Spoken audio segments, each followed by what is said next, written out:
నేటి ఈ ఉరుకులు పరుగుల జీవితం, విపరీతమైన డెడ్లైన్స్, ఆఫీస్లో టెన్షన్లు, ఈ ఒత్తిడితో కూడిన లైఫ్ని ఎలా ఎదుర్కోవాలో చెప్పే ఒక పర్ఫెక్ట్ సర్వైవల్ గైడ్ ఉందంటే ఎవరైనా నమ్ముతారా? బహుశా నమ్మకపోవచ్చు. అవును.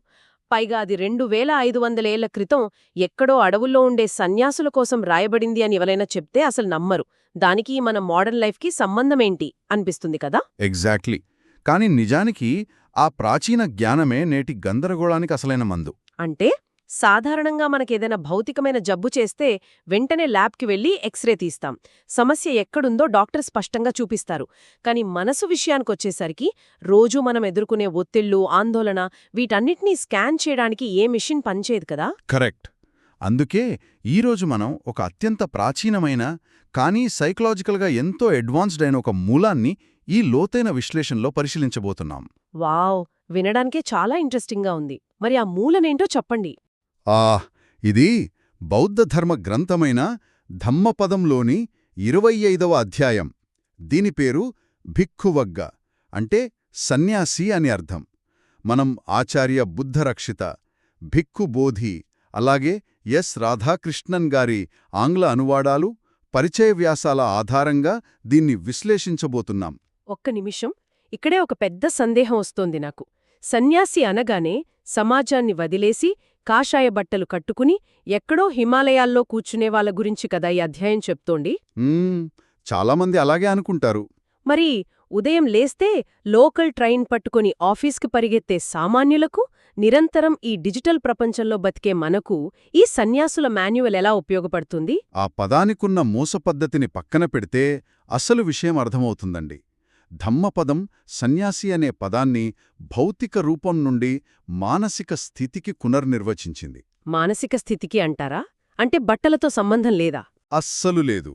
కేవలం తలనీలాలు అర్పించడం వల్లనో, అడుక్కుని తినడం వల్లనో ఎవరూ సన్యాసి కాలేరని ఈ గ్రంథం స్పష్టం చేస్తోంది. శ్లోకం 375 ప్రకారం ఇంద్రియ నిగ్రహం, ఉన్నదానితో సంతృప్తి చెందడం అనేవి అసలైన పవిత్ర జీవితానికి పునాదులు.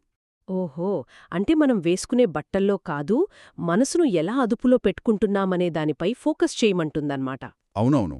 ఇంద్రియాలను, మనసును కంట్రోల్ చేసుకోవడం ఇక్కడ పాయింట్. కానీ ఆ ఇంద్రియ నిగ్రహం లేకపోతే ఏమవుతుంది? మనం రోజూ ఎన్నో కోరికలు వెంట పరిగెడుతూనే ఉంటాం కదా. ఒక కొత్త గ్యాడ్జెట్ కొనాలనో, ఇంకేదో చేయాలనో. రైట్. అలా ఇంద్రియాలను అదుపులో ఉంచుకోకపోతే ఏం జరుగుతోందో శ్లోకం 371 ఒక చాలా తీవ్రమైన, భయంకరమైన ఉపమానంతో హెచ్చరిస్తోంది. భయంకరమైన ఉపమానమా? ఏంటది? ఇంద్రియ సుఖాల వెంట నిర్లక్ష్యంగా పరుగెత్తవద్దని చెబుతూ, అలా చేస్తే అది కాల్చే వేడి ఇనుప గుండును మింగినట్లవుతుందని అంటోంది. అమ్మో, కాల్చే వేడి ఇనుపగుండునా? అవునండి. ఆ గుండును మింగేటప్పుడు మనకు పెద్దగా తెలీదు, కాని కడుపులోకి వెళ్ళాక లోపల కాలిపోతూ అయ్యో ఎంత బాధగా ఉంది అని ఏడవాల్సి వస్తుందని బుద్ధుడు చెప్పారు. ఈ వేడి ఇనుపగుండు ఉపమానం వింటుంటే నాకు వెంటనే గుర్తొచ్చేది మన స్మార్ట్ ఫోన్. ఆహా, భలే కనెక్ట్ చేశారు. ఎలాగంటారు? అంటే చూడండి, రాత్రి 12 గంటలకు నిద్ర మానుకొని సోషల్ మీడియాలో ఏకధాటిగా డూమ్ స్క్రోల్ చేయడం అచ్చం ఇలాంటిదే కదా. ఎగ్జాక్ట్లీ. ఆ టైంలో మనకు ఏమీ అనిపించదు. అవును, ఆ క్షణంలో ఆ స్క్రోలింగ్ చాలా బావుంటుంది. డోపమైన్ రిలీజ్ అవుతుంది, ఇంకో వీడియో, ఇంకో పోస్ట్ చూద్దామనిపిస్తుంది. కానీ రాత్రి 2 గంటలయ్యాక కళ్ళు మండుతున్నప్పుడు అప్పుడు రియాలిటీ హిట్ అవుతుంది. కరెక్ట్. సమయం వృధా అయిందని, రేపాఫీస్లో నిద్రమత్తుతో ఇబ్బంది పడతామని ఒక రకమైన ఖాళీతనం, మానసిక వేదన మొదలవుతుంది. ఆ తాత్కాలిక సుఖం వెనుకున్న భవిష్యత్తు బాధను ఈ శ్లోకం పర్ఫెక్ట్గా పట్టుకుందనిపిస్తోంది. నిజమే. ఆ భవిష్యత్తు బాధను ముందే పసిగట్టడానికే పరిచయ వ్యాసాలలో భిక్కుబోధిగారు ఒక అద్భుతమైన పదాన్ని వివరించారు. అదే అప్పమాద. అప్పమాద అంటే ఏంటి? అంటే నిరంతర ఎరుక లేదా జాగ్రత్త. ఇంగ్లీష్లో హీడ్ఫుల్నెస్ అంటాం కదా, అది. రాధాకృష్ణన్ గారి వ్యాసం స్పష్టం చేసినట్లుగా ఈ హెచ్చరిక అనేది ఏదో దేవుడిమీద ఉన్న గుడ్డి నమ్మకం కాదు. మరింకేంటి? ఇది మనసులోని వ్యర్థమైన ఆలోచనలను గుర్తించి తరిమికొట్టే ఒక హేతుబద్ధమైన, లాజికల్ ఆత్మనియంత్రణ ప్రక్రియ. అంటే మన మనస్సుకు మనమే ఒక వాచ్మెన్లాగా నిలబడాలి. మన బుర్రకి మనమే వాచ్మెన్ లాగానా? భలే ఉందే. అవును. ఈ ఆలోచన లోపలికి రావచ్చా? దీనివల్ల లాభం ఉందా, నష్టం ఉందా అని ప్రతిక్షణం గమనించడమే అప్పమాద. వినడానికి లాజికల్గానే ఉంది, కానీ ప్రాక్టికల్గా ఆలోచిస్తే ఇదొక పెద్ద సమస్యలా అనిపిస్తోందండి. ఎందుకలా అనిపిస్తుంది? 24 గంటలు మన బుర్రకు మనమే వాచ్మెన్లా డ్యూటీ చెయ్యాలంటే విపరీతమైన అలసట రాదా? ఒక మనిషి తన ఆలోచనలతో తనే నిరంతరం యుద్ధం చేస్తూ ఉంటే ఎప్పుడో ఒకప్పుడు ఆ విల్ పవర్ పూర్తిగా అయిపోతుంది కదా. కరెక్ట్. సరిగ్గా అదే పాయింట్ను బుద్ధుడు కూడా గుర్తించారు. ఓహో, దీనికి కూడా ఆన్సరుందా అందులో? ఖచ్చితంగా. అందుకే కేవలం మీ అంతర్గత పోరాటం మీదే ఆధారపడకుండా వాతావరణం యొక్క ప్రాముఖ్యతను శ్లోకం 376లో ప్రస్తావించారు. వాతావరణమంటే చుట్టూ ఉండే పరిసరాలా? పవిత్రమైన, ఉత్సాహవంతమైన, ఉత్తమ స్నేహితులతో సమయం గడపాలని, వారితో స్నేహపూర్వకంగా మెలగాలని ఆ శ్లోకం సూచిస్తోంది. అప్పుడే మనస్సు ఆనందంతో నిండిపోయి దుఃఖమంతమవుతుందని వివరిస్తోంది. అరే, ఇది బౌద్ధం గురించిన మన ఆలోచనలను పూర్తిగా మార్చేస్తోంది. సాధారణంగా ఆధ్యాత్మిక ప్రయాణం అనగానే ఒక గుహలో ఒంటరిగా కూర్చోవడం అనుకుంటాం కదా. అవును, అదొక పెద్ద అపోహ. కానీ ఇక్కడ కమ్యూనిటీ లేదా స్నేహితుల ప్రాముఖ్యతను చెప్పటం గమనించాల్సిన విషయం. అంటే మన విల్ పవర్ అయిపోయినప్పుడు మన చుట్టూ ఉన్న సరైన వాతావరణం ఆ బాధ్యతను తీసుకుంటుందన్నమాట. ఎగ్జాక్ట్లీ. మనం అలసిపోయినప్పుడు మన స్నేహితులు మనకు ఆ వాచ్మెన్ లాగా సపోర్ట్ చేస్తారు. దీన్ని మరింత లోతుగా విశ్లేషిస్తూ రాధాకృష్ణన్ గారు ఒక బలమైన కారణాన్ని చెప్పారు. అసలు బుద్ధుడు తన బోధనలను వినేవారి కోసం ఒక సంఘం ఎందుకు స్థాపించారంటే, ఎందుకు? సాధారణ గందరగోళ సమాజంలో ఇమడలేక ఒక క్రమశిక్షణతో కూడిన జీవితం గడపాలనుకునేవారికి అదొక శరణుజొచ్చే ప్రదేశంగా ఉండాలని. ఇంగ్లీష్లో రెఫ్యూజ్ అంటాం కదా, అలా. రైట్. మనం ఎవరితో సమయం గడుపుతామో మన ఆలోచనలు కూడా ఆటోమేటిక్గా అలాగే మారతాయి. మంచి వ్యక్తులతో స్నేహం చేయడం అనేది మన ప్రవర్తనను సరిదిద్దుకోవడానికి ఒక రక్షణ కవచంలా పనిచేస్తుందన్నమాట. ఓకే, మన చుట్టూ మంచి స్నేహితులను ఉంచుకోవడం అనేది ఒక రక్షణ కవచమే, నేను కాదన్ను. కానీ జీవితంలో ఎప్పుడూ స్నేహితుల మధ్య ఉండలేం కదా. అది నిజమే. ఒంటరిగా ఉన్నప్పుడు, ఉదాహరణకు ఆఫీస్లో ఎవరో ఒకరు మన పనిని విమర్శిస్తూ ఒక ప్యాసివ్ అగ్రెసివ్ ఈమెయిల్ పంపారు అనుకుందాం. వెంటనే ఒళ్ళు మండిపోతుంది, విపరీతమైన కోపం తన్నుకొస్తుంది. అప్పుడు మన పక్కన స్నేహితులు ఎవరూ ఉండరు కదా శాంతపరచడానికి. అవును, ఆ టైంలో మనం ఒంటరిగానే ఆ భావాలను ఎదుర్కోవాలి. మరి ఆ క్షణంలో మనసులో పుట్టే ఆ ప్రతికూల భావాలను, ఆ రాగద్వేషాలను ఎలా వదిలించుకోవాలి? ఆ ప్రశ్నకు సమాధానంగానే శ్లోకం 377 ఒక అందమైన ప్రకృతి ఉపమానాన్ని మనకిస్తుంది. ప్రకృతి ఉపమానమా? ఏంటది? మల్లెతీగ తన ఎండిపోయిన పూలను ఎలా రాల్చేస్తుందో అలాగే మనిషి తనలోని రాగద్వేషాలను పూర్తిగా వదిలేయాలి అని చెబుతోంది. ఒక్క నిమిషం. ఈ ఉపమానం వినడానికి కవిత్వంగా బాగుంది, కానీ వాస్తవంలో కోపమనేది ఒక ఎండిన పువ్వులాగా బరువు లేకుండా ఉండదు కదా. అంటే మీ ఉద్దేశం? అది కరెంట్ తీగ పట్టుకున్నట్లు షాక్ కొడుతుంది లోపల. ఎవరో మనల్ని అవమానించినప్పుడు ఆ కోపాన్ని, ఆ రివెంజ్ తీసుకోవాలనే కసిని మల్లెతీగ పువ్వును వదిలేసినంత ఈజీగా, సహజంగా ఎలా వదిలేయగలం? మనం దాన్ని బలవంతంగా అణచిపెట్టాలని చూస్తాం, అది మరింత రగులుతుంది. సరిగ్గా ఇక్కడే ధమ్మపదం యొక్క అసలైన సైకాలజీ బయటపడుతుంది. ఆ భావాలు ఎందుకు కరెంటు తీగలా అనిపిస్తాయంటే వాటిని మనం శాశ్వతం అనుకుంటాం. శాశ్వతమంటే ఆ కోపం ఎప్పటికీ పోదు అనుకుంటామా? అవును, అందుకే శ్లోకం 374 మరొక అద్భుతమైన విషయాన్ని ప్రస్తావిస్తుంది. విషయాల యొక్క ఉదయాస్తమయాలను, అంటే అనిత్యతను ఏకాగ్రతతో గమనించినప్పుడు మనిషికి విపరీతమైన ఆనందం కలుగుతుందని చెబుతుంది. అనిత్యత ఇంగ్లీష్లో ఇంపర్మనెన్స్ అంటారు, అదే కదా? కరెక్ట్. భిక్కు బోధి గారి పరిచయ వ్యాసం ప్రకారం మనిషి అంటే 5 స్కందాల సముదాయం. ఈ అగ్రిగేట్స్ని అర్థం చేసుకుంటే ఆ కరెంటు తీగ కాస్త ఎండిన పువ్వులా మారిపోతుంది. ఈ 5 స్కందాలేంటి? ఇందాక మనం అనుకున్న ఆ ప్యాసివ్ అగ్రెసివ్ ఈమెయిల్ ఉదాహరణలోకి అన్వయించి చూద్దామా? కొంచెం క్లియర్గా అర్థమవుతుంది. తప్పకుండా. ఈ 5 స్కంధాలు ఏంటంటే రూపం, వేదన, సంజ్ఞ, సంస్కారాలు, విజ్ఞానం. సరే, ఒక్కొక్కటిగా చూద్దాం. ముందుగా ఫామ్ లేదా రూపం.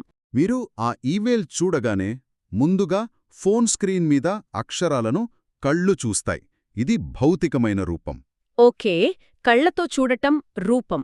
తరువాత వెంటనే గుండె వేగం పెరుగుతుంది, ఒంట్లో ఒక రకమైన వేడి పుడుతుంది. ఇది వేదన, అంటే రా సెన్సేషన్ అన్నమాట. అవును, ఒంట్లో ఏదో మార్పొస్తుంది. ఆ తరువాత మూడోది సంజ్ఞ కదా? రైట్. అప్పుడు మీ బుర్ర ఆ అక్షరాలను ప్రాసెస్ చేసి వీడు నన్ను కావాలని అవమానిస్తున్నాడు అని ఒక లేబుల్ వేస్తుంది. ఇది సంజ్ఞ లేదా పర్సెప్షన్. ఓహో, మనకు మనం చెప్పుకునే స్టోరీ అన్నమాటది. ఎగ్జాక్ట్లీ. ఆ వెంటనే వీడికి గట్టిగా రిప్లై ఇవ్వాలి అని ఒక నిర్ణయానికొస్తాం మనం. ఇది సంస్కారం, అంటే మెంటల్ ఫార్మేషన్. కోపంతో టైప్ చేయటం మొదలు పెడతాం. మరి ఐదోది విజ్ఞానం కదా, అదెక్కడొస్తుంది? ఈ ప్రాసెస్ అంతా జరుగుతోంది. నేను కోపంగా ఉన్నాను, రిప్లై ఇస్తున్నాను అని మనకు తెలిసే ఆ బ్యాక్గ్రౌండ్ స్పృహే విజ్ఞానం లేదా కాన్షియస్నెస్. వావ్! అసలు ఎంత క్లియర్గా ఉందో ఇది. అంటే మనకొచ్చే కోపం ఒకే పెద్ద బండరాయి కాదు, అదొక మెకానికల్ చైన్ రియాక్షన్ లాగా 5 దశల్లో జరుగుతుందన్నమాట. కరెక్ట్. శ్లోకం 374 చెప్పేది ఇదే. ప్రతిదీ పుడుతుంది, నశిస్తుంది అని గమనించాలి. నిజమే. ఆ ఈమెయిల్ చూసిన క్షణంలో ఉన్న హార్ట్ బీటు 1 గంట తర్వాత ఖచ్చితంగా ఉండదు. అదే, ఆ సంజ్ఞ, ఆ ఫీలింగ్ అన్నీ క్షణక్షణం మారుతూనే ఉంటాయి. ఎప్పుడైతే ఈ భావాలన్నీ ఇలా వచ్చి అలా వెళ్ళిపోయే మెకానికల్ దశలు మాత్రమే, వీటిలో ఏదీ శాశ్వతం కాదు అని మనం ఒక మూడో వ్యక్తిలాగా అబ్జర్వ్ చేస్తామో, అప్పుడు ఆ కోపానికున్న పవర్ పోతుంది కదా. ఎగ్జాక్ట్లీ. అప్పుడు అది నిజంగానే ప్రాణం లేని, వాడిపోయిన మల్లెపువ్వులాగా మారిపోతుంది. అప్పుడు దాన్ని వదిలేయడానికి మనం పెద్దగా కష్టపడక్కర్లేదు, బలవంతం చేయక్కర్లేదు. సహజంగానే రాలిపోతుంది. ఇది మానసిక శాస్త్రానికి సంబంధించిన ఒక మాస్టర్ క్లాస్ లాగా ఉందండి. అవును, బుద్ధుడు చెప్పింది ప్యూర్ సైకాలజీనే. ఎండిపోయిన పూలను మోసుకుంటూ తిరిగితే చెట్టుకు ఎంత భారమో, మనకు పనికిరాని కోపాన్ని, పగనో మన ఐడెంటిటీగా మార్చుకుని మోసుకుంటూ తిరిగితే మన మనసుకు అంతే భారం. నిజమే. ఆ అనిశ్చతను గుర్తిస్తే మన నెగటివ్ ఆలోచనలను వదిలేయడం చాలా సహజంగా జరిగిపోతుంది. మరి ఈ ప్రాసెస్ను ప్రాక్టికల్గా ఎలా ఇంప్లిమెంట్ చేయాలో ఏమైనా యాక్షన్ ప్లాన్ ఉందా ఇందులో? ఖచ్చితంగా ఉంది. దానికి కావలసిన తుది యాక్షన్ ప్లాన్ ఏమిటో కూడా శ్లోకం 370 చాలా స్పష్టంగా ఒక రూల్ ద్వారా చెప్తోంది. ఏంటా రూల్? 5ని తెంచాలి, 5ని వదలాలి, 5ని పెంపొందించుకోవాలి. ఈ 5 బంధాలను దాటినవాడే ఈ ప్రాపంచిక దుఃఖమనే వరదను దాటినవాడు అనంటుంది. 5-5-5 ఇదొక మ్యాథ్స్ ఫార్ములాలాగుంది. ఈ 5-5-5 ఫార్ములా ఏంటో వివరంగా చూద్దాం. ముందుగా తెంచాల్సినా వదలాల్సినా ఆ 10 బంధాలేంటి? అవి ఎందుకు 2 వేర్వేరు కేటగిరీలుగా ఉన్నాయి? భిక్కు బోధిగారి విశ్లేషణ ప్రకారం ముందుగా తెంచాల్సినవి కింది స్థాయి బంధాలు, అంటే బేసిక్ లెవెల్ ఫెటర్స్ అన్నమాట. అవేంటి? అవి ఆత్మ అనే భ్రమ, సందేహం, గుడ్డిగా ఆచారాలను నమ్మడం, ఇంద్రియ సుఖాల పట్ల కోరిక మరియు ద్వేషం. ఓకే, మరి వదలాల్సిన ఆ పైస్థాయి బంధాలేంటి? రూప ప్రపంచం పట్ల కోరిక, అరూప ప్రపంచం పట్ల కోరిక, అహంకారం, అస్థిరత అంటే రెస్ట్లెస్నెస్ మరియు అజ్ఞానం. ఇవి పైస్థాయి బంధాలు. ఒక్క నిమిషం, ఇక్కడ నాకొక చిన్న డౌట్ ఉందండి. చెప్పండి. ఇంద్రియ సుఖాల పట్ల కోరిక, ద్వేషం లాంటివి కిందిస్థాయి బంధాలు అని, అస్థిరత లేదా రెస్ట్లెస్నెస్ అనేది పైస్థాయి బంధమని ఎందుకన్నారు? సాధారణంగా కోపం, కామం లాంటివి పెద్ద సమస్యలు కదా. చిరాకు లేదా అస్థిరత అనేది చిన్న విషయంగా అనిపిస్తుంది. ఇక్కడే ఒక అద్భుతమైన లాజిక్ ఉందండి. కింది స్థాయి బంధాలనేవి మనల్ని పూర్తిగా అజ్ఞానంలో, ప్రాథమికమైన జంతు లక్షణాల్లో కట్టిపడేస్తాయి. వాటిని తెంచుకుని కొంత మానసిక ప్రశాంతత సాధించిన తరువాత కూడా ఆ తర్వాత కూడా ప్రాబ్లం ఉంటుందా? అవును, లోపల ఎక్కడో సూక్ష్మమైన అహంకారం మిగిలిపోతుంది. నేను సాధించేశాను, నేను అందరికంటే బెటర్ అనే ఈగో ఉంటుంది కదా. కరెక్ట్. స్పిరిచువల్ ఈగో అంటారు కదా దాన్ని. ఎగ్జాక్ట్లీ.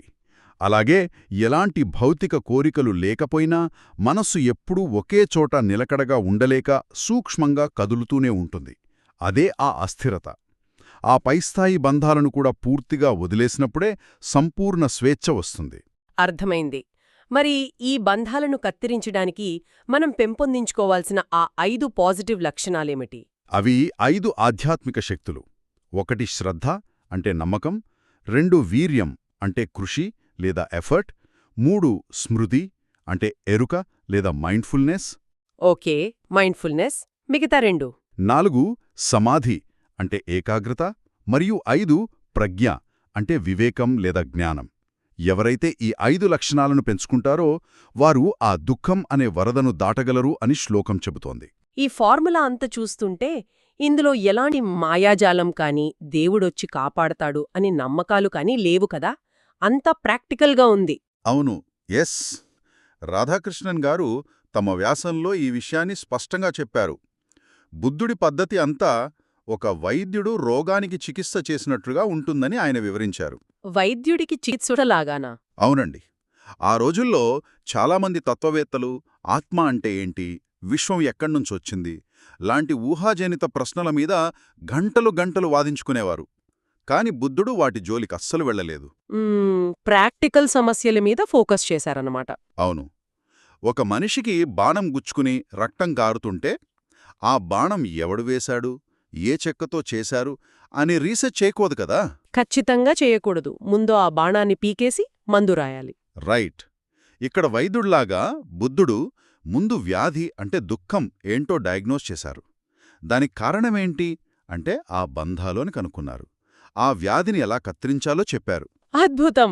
చివరగా ఏ మందు వాడాలో అంటే ఆ 5 పాజిటివ్ లక్షణాలు సూచించారు. ఈ లోతైన విశ్లేషణను ఒకసారి మొత్తం క్రోడీకరించి చూస్తే ధమ్మపదంలోని ఈ అధ్యాయం మన మోడరన్ జీవితాలకు ఎంత రిలెవెంట్గా ఉందో అర్థమవుతుంది. అవును. అడుగడుగునా మనకి పనికొచ్చే విషయాలే ఉన్నాయి. ఇంద్రియ సుఖాల వెంట ఆ వేడి ఇనుపగుండులాగా పరిగెత్తకుండా మన మనస్సుకు మనమే వాచ్మెన్లా ఉండటమనేది ఫస్ట్ పాయింట్. కరెక్ట్. ఆ ప్రయత్నంలో మనం అలసిపోయినప్పుడు మనల్ని కాపాడే సత్ప్రవర్తన కలిగిన స్నేహితుల బృందాన్ని ఏర్పరుచుకోవడం. ఇక కోపంలాంటి ప్రతికూల భావాలు శాశ్వతం కాదని, అవి మెకానికల్గా వచ్చిపోయే 5 స్కంధాల ఆట అని గుర్తించి ఎండిన పూలలా వాటిని రాల్చేయడం. అద్భుతంగా సమ్మరైజ్ చేశారు. చివరగా ఆ వైద్యుడి ఫార్ములా ప్రకారం నెగటివ్ బంధాలను కత్తిరించి పాజిటివ్ లక్షణాలను పెంపొందించుకోవడం. ఇవన్నీ నేటి ఆధునిక సైకాలజిస్టులు చెబుతున్న కాగ్నిటివ్ బిహేవియరల్ థెరపీ, అదేనండి CBTకి ఏమాత్రం తీసిపోవు. నిజంగా ఇదొక ప్రాక్టికల్ లైఫ్ మాన్యువల్. నిజమే. ఇది ఎవరో అతీత శక్తులు వచ్చి కాపాడతాయని ఎదురుచూసే సిద్ధాంతం కాదు. నీ కర్మలకు నువ్వే బాధ్యుడివి, నీ మనసును నువ్వే బాగుచేసుకోవాలి అని మనిషికి పూర్తి బాధ్యతను అప్పగించే ఒక అద్భుతమైన హేతుబద్ధమైన జీవన విధానం. చాలా గొప్ప విషయమిది.